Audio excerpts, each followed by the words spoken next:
Hello everyone, আসসালামু আলাইকুম। এটা ছিল আমাদের লেক ডিস্ট্রিক্টে দ্বিতীয় দিন রাতের বেলা। প্রথম দিন রাতে আমি সবাইকে খাইয়েছিলাম এবং দ্বিতীয় দিন রাতে বেআইনের আয়োজনে আমাদের খাবার হয়েছে। এখানে বিরিয়ানি রান্না চলছে, তো দারুণ মজার বিরিয়ানি। আমি ঘেরান পেয়েই চলে গিয়েছিলাম, এত মজা হয়েছিল বিরিয়ানিটা খেতে। সবাই খুব আনন্দ করেছি। আমাদের যেহেতু ক্যারাভ্যান ছিল, আমাদের ক্যারাভ্যানে আমরা একদিন খেয়েছি, বেআইনের ক্যারাভ্যানে একদিন খেয়েছি এবং অন্য আরেক ভাবি ছিলেন, তার ওখানে আমরা একদিন খেয়েছি।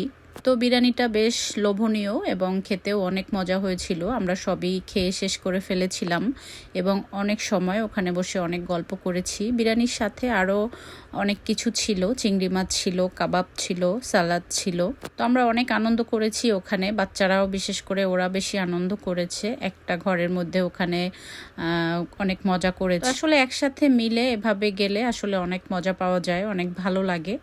আমাদের 3টা ক্যারাভ্যান ছিল, 3টাতে আমরা 3 ফ্যামিলি ছিলাম। আর এরিয়াটা এত সুন্দর ছিল, লেক ডিস্ট্রিক্ট, খুবই ভালো লেগেছে। তো এই তো চিংড়ি ভুনা, বিফ বিরিয়ানি এবং সাথে চিংড়ি ভুনা, কাবাব, সালাদ, আসলে খুবই ভালো লেগেছে, খুবই মজা করে খেয়েছি। তো এই তো আমাদের খাবার রেডি, আমরা সবাই বসে খেয়েছি। একই জায়গায় একটা ডাইনিং টেবিল ছিল, বাচ্চারা সোফায় বসে খেয়েছে। খুবই ভালো লেগেছে, খুবই আনন্দ করেছি, খুবই মজা হয়েছে।